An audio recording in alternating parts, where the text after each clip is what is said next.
Hello. Hello, Matt. How you doing? What's going on, my brother? How you doing, dude? We're doing good, Zach. Nice to see you again. Yes. Hell yeah, man. Wasn't that long ago, huh? No, but it feels like a lot of things have happened since then, so it's nice to catch up again. Oh my god, dude, you're not lying, dude. Like it's a fucking whirlwind, man. It's nonstop, dude. But that's good. That means that you're busy. Yes, I am. But I know you're busy too, man. So tell us what's been going on in the world of Matt and Cryptopsy, man. Well, since the last time we spoke, we dropped An Insatiable Violence. That came out June 20th, I want to say, of last year, 2025. We went on tour with Nile throughout the United States. Hell yeah. We went back to Asia and the Middle East. We went to New Zealand. We went to Australia. We just wrapped up an insane tour in Europe alongside 200 Stab Wounds and Fury and Corpse Pile, which was a massive success, where we were celebrating the 30th anniversary of None So Vile. So it has been a wild ride, to say the least. Hell yeah, man. Dude, 200 Stab Wounds is fucking badass, too. I love that band, man. So cool, and the guys are amazing, and they party just as hard as I used to when I was their age. Hell yeah. So tell us, man, what are some of the highlights of the past year? Like, tell us. Well, yeah, for sure. Well, some of the top things that have happened recently, I'd have to say, were the 2 shows in Japan, back-to-back shows in Tokyo, playing the same room.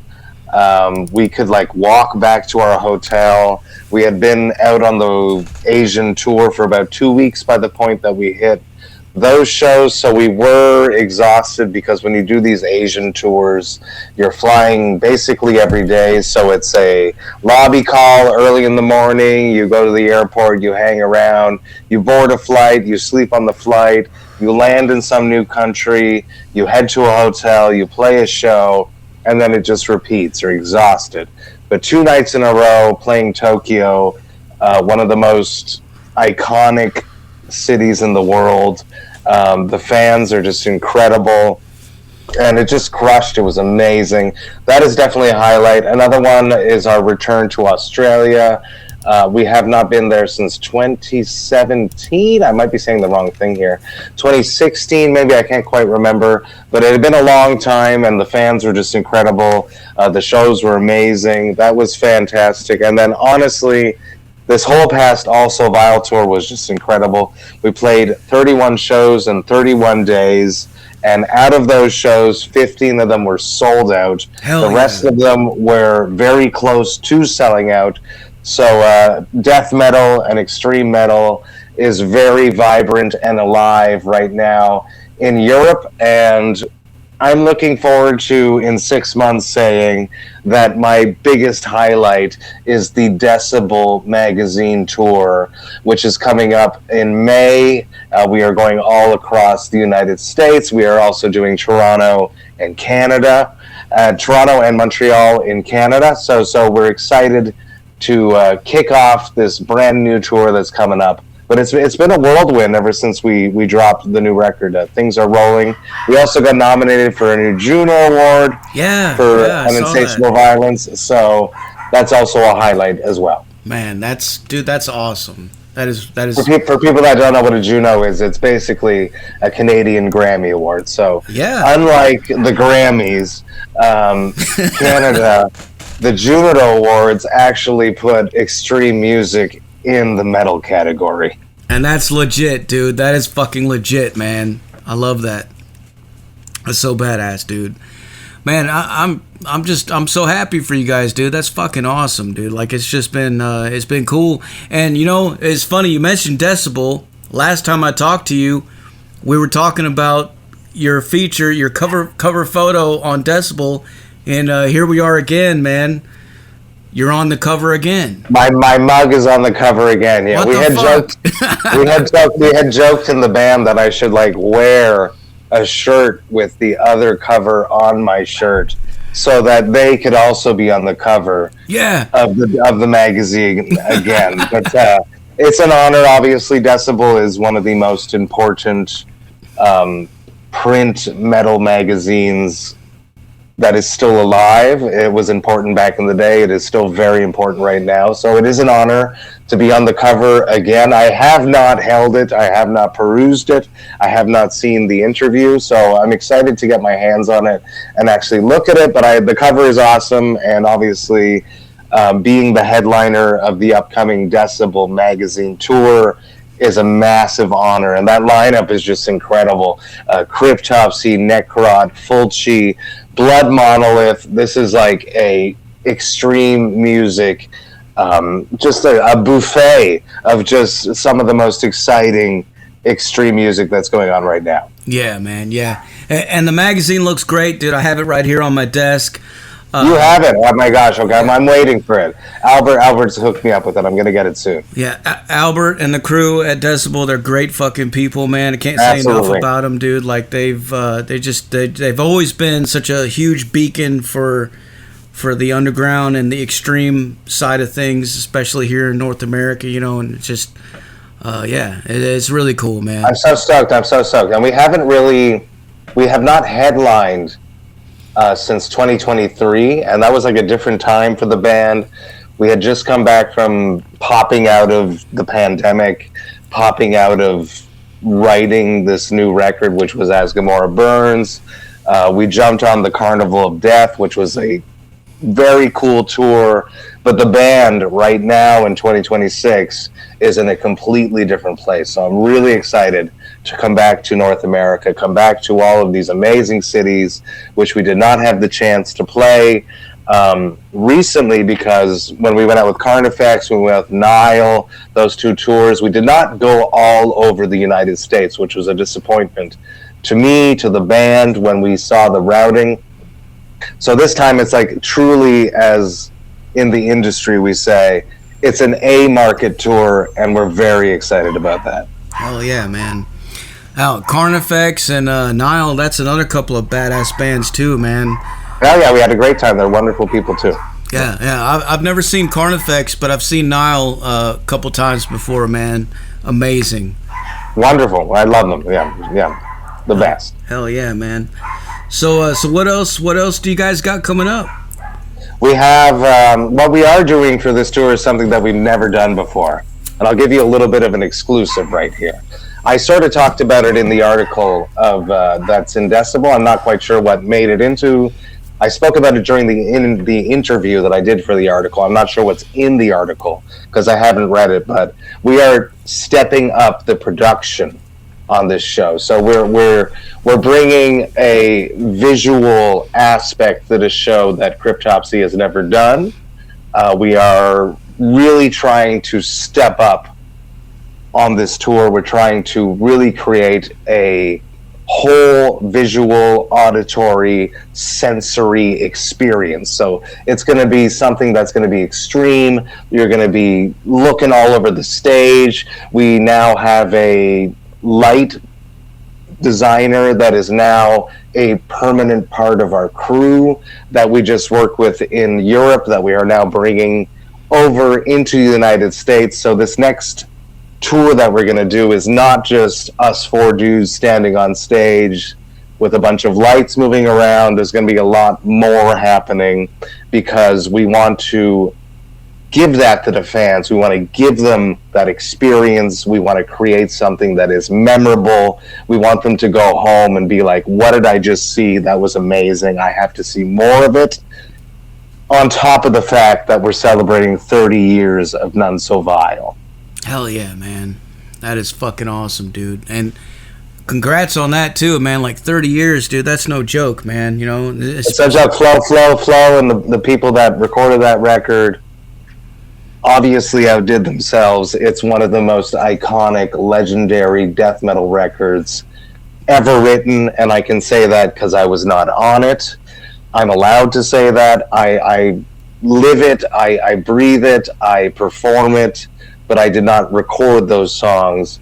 But I see how the fans just light up and just get so excited whenever we play these tracks. So for us to honor the 30th anniversary of None So Vile on the Decibel Tour with all of the fans in North America is something that we're really excited to do. So people have to come to the shows, grab your tickets, come have some fun, celebrate 30 years of None So Vile. We're actually not doing the whole record because, as we spoke, like as An Insatiable Violence, when we dropped that, we weren't expecting the massive positive reaction that it received.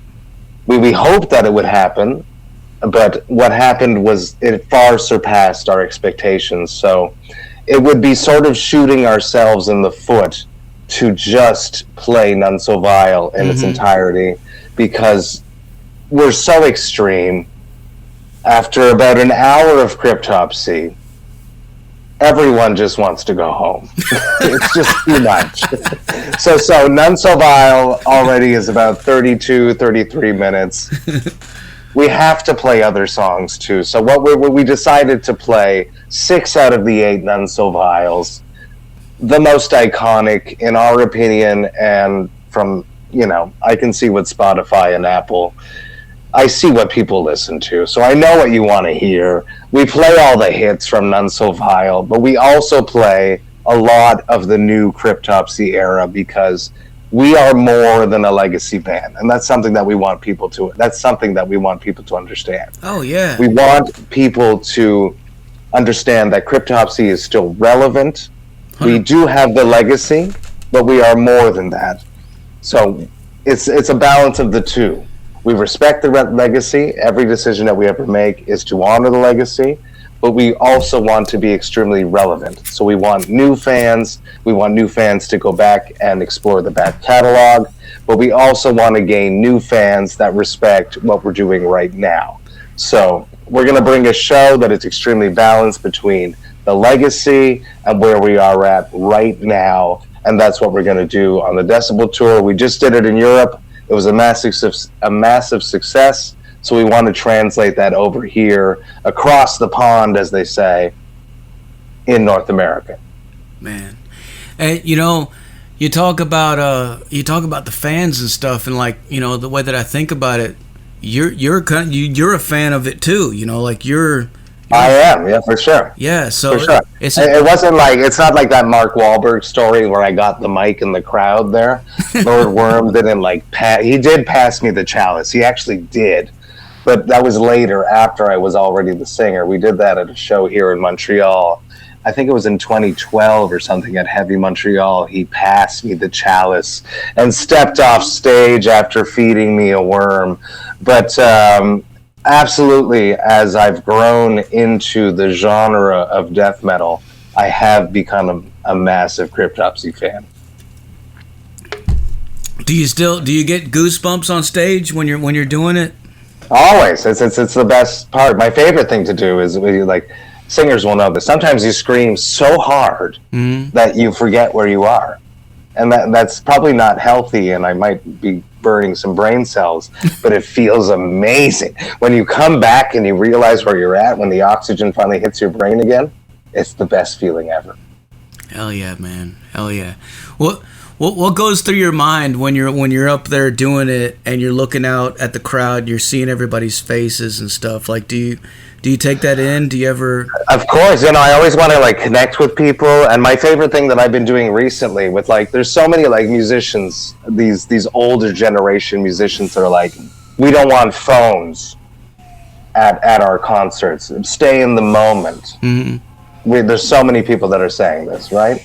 What do I do instead? I grab their phones and I bring it up on stage and I film the guys, not me, like Chris, I film Ollie, I film Flo, but right up close, and go back, and then I film the person's face of whose phone I took, and then I give it back to them. So yes, I'm always in the moment, trying to absorb as much of this as I can, because as many of us experienced throughout the pandemic, there was this moment, this thought that went through our mind that it was over.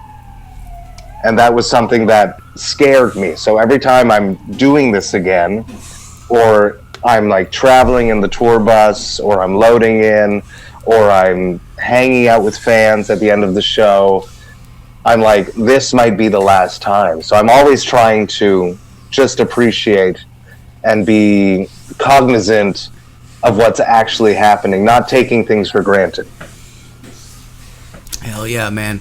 Speaking of the pandemic and having that feeling of things might be coming to an end or something, I know there's a lot of people out there right now that are kind of feeling a similar feeling with the way that AI is coming in, especially in music. And there's a lot of people freaking out and scared, that this might take over or something. It's going to end everything. But what's your take on that? How do you feel about that? I think that it is a scary thought that AI could just replace everything that a human can do. At this exact moment, in our specific situation, the way that we connect with fans the most is in a live setting. So we're not quite there yet to have AI doing live things yet. So I feel secure for the next 6 months. 6 months, fuck. Because it moves really quickly. It's not, now that I've said this, they're going to hear it and they're going to figure it out. I know. But I wonder about it sometimes. I'm like, dude, what is the future going to be like? Is it going to be like bands like of Terminator fucking robots on stage jamming? And maybe, or like just people at home with like headsets at concerts. Is that the future? I don't know. Virtual reality. Maybe, who knows? But for right now, what I am seeing is a bunch of amazing humans that keep coming into a room with big smiles on their face, living in a community, just enjoying the moment and reveling in extreme music and what Cryptopsy can offer them. So we just have to embrace that, enjoy that moment, and ride it out. Yeah, for sure, man. For sure. And you mentioned cell phones and that whole thing too. That makes me think. There was a recent interview I was watching. I think it was Zach Wild, and he was talking about that. And he was saying, that, like, if when we were kids, if we had that kind of technology, if we were able to get out there in the front row and hold up a phone and be able to record our favorite bands and these fucking legends that we all fucking grew up listening to, if we were able to do that, we totally would have, of course like, it's a way for them just to take it home. They love it so much, they want to keep it, and it's a way to connect with it later. So I have no problem with it. I really have no problem with it. The last show that we played on the last tour was in Paris, and we played this awesome venue on a boat, which is on the River Seine in Paris. It's like, and so you actually feel the little waves sometimes when you're on the boat and you're performing. Oh, that's cool.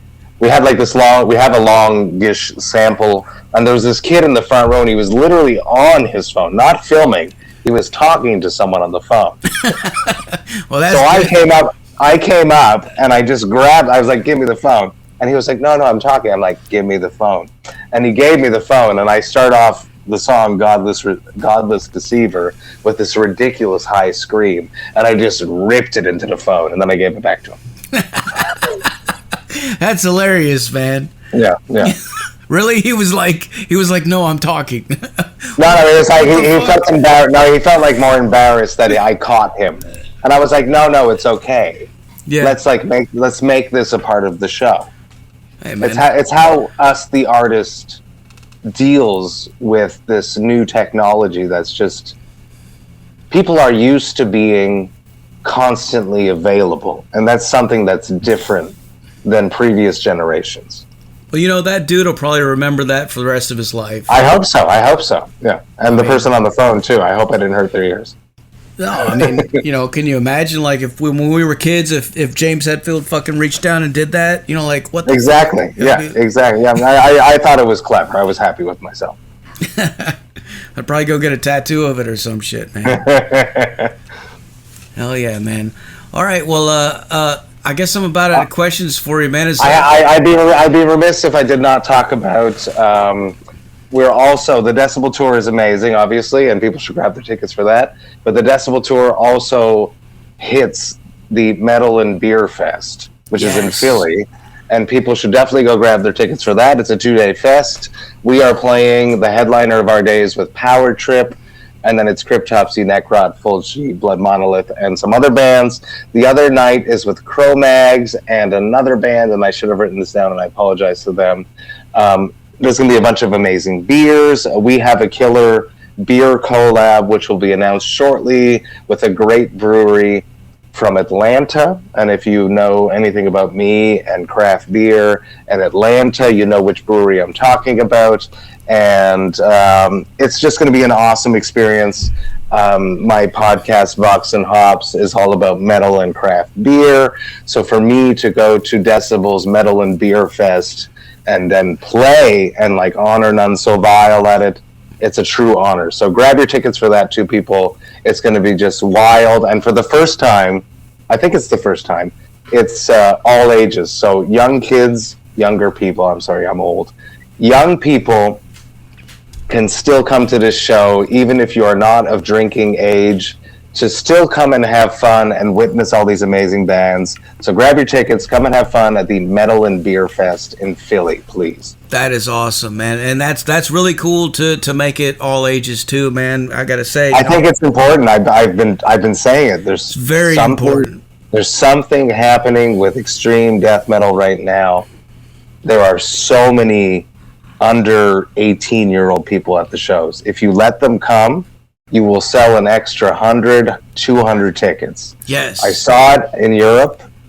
I noticed it originally 2 years ago or a year ago in Poland and in Copenhagen, or Denmark, sorry, where the crowd, half of the crowd, are 16, 17-year-old kids. And it's amazing. Yeah. They are. You know why? Because they have the stamina. Unlike us. They have the stamina to pit the whole set, and they love it. It's amazing. It's such an honor to be up on stage and watch people that were not even born sing every word of Graves of the Fathers back to me. It's just phenomenal. So yes, it is smart. Every promoter, every venue, find a way to make your shows be all ages. I know it's complicated, but there's always a solution. You will sell a third more tickets, and everyone will make more money, and everyone will be happy. And then the scene will be fueled with new metal heads that once they are of age, you will make those bar sales. Absolutely, man. Yeah, that's something that we have always with Tennessee Metal Devastation Music Fest here in Jackson. We have always focused on trying to make it family friendly, bring the kids, and that's one of the biggest things about it. Like, I love seeing little kids. They have these little mosh pits, man, and I'm talking about little kids. Like that's people awesome. Bring their little kids, man, like 10-year-olds, 6, 7, 10-year-olds, you know, nice. They're jumping around, just, and they love it, man. They love it. You know, of course, when things get a little bit too crazy, you got to step in. Yeah, it's about learning how to pit etiquette. Yeah, is something that people learn over time. So if you learn it at a younger age, maybe there will be less crowd killers. Yeah, hell yeah, man. Hell yeah. Well, for people out there that where's the best place for them to go get tickets, and where should they go to support you guys, get merch and buy? Thank you very much. Yes, absolutely. Decibelmagazine.com, I believe, is the website. If not, you can go directly to Cryptopsy's Bands in Town account. We've been posting a lot on our socials with the ticket links. You can find that on our Instagram, if not on our Facebook. Come support us, come have fun, come celebrate 30 years of None So Vile. It's going to be a blast. As I said, we are building a massive show for this, a huge production that we've never had before. So I'm excited for that. I never thought that we'd have as much as we have on stage, but we're not Rob Zombie yet, but we're trying to be. Hell yeah. And as for merch, if you want to, in the United States, which is basically where you guys are listening from, Indie Merch Store is the easiest and absolute best way to grab merch from us. Hell yeah, dude. Hell yeah. All right. Well, is there anything else you want to let the people know? That's it for right now. I appreciate it. Zach, as always, you're wonderful. I appreciate hanging out with you, and thank you for taking the time and spreading the word about our upcoming tour, the Decibel Magazine tour. Cryptopsy is really stoked.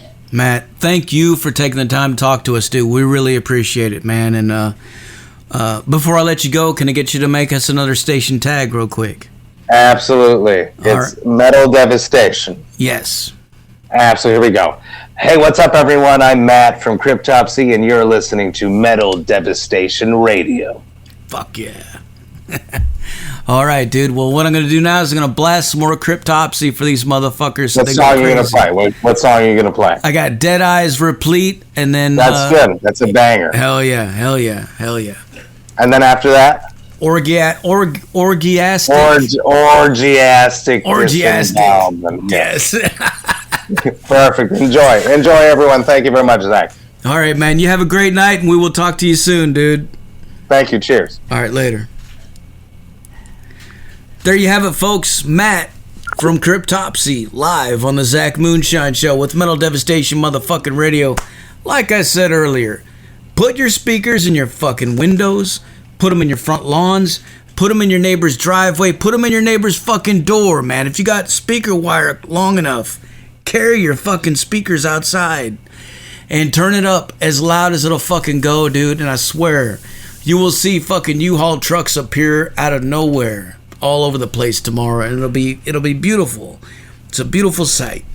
Unless, of course, you just live around a whole bunch of metalheads, and in that case, then everybody's just gonna be banging their fucking heads, which is a beautiful sight as well.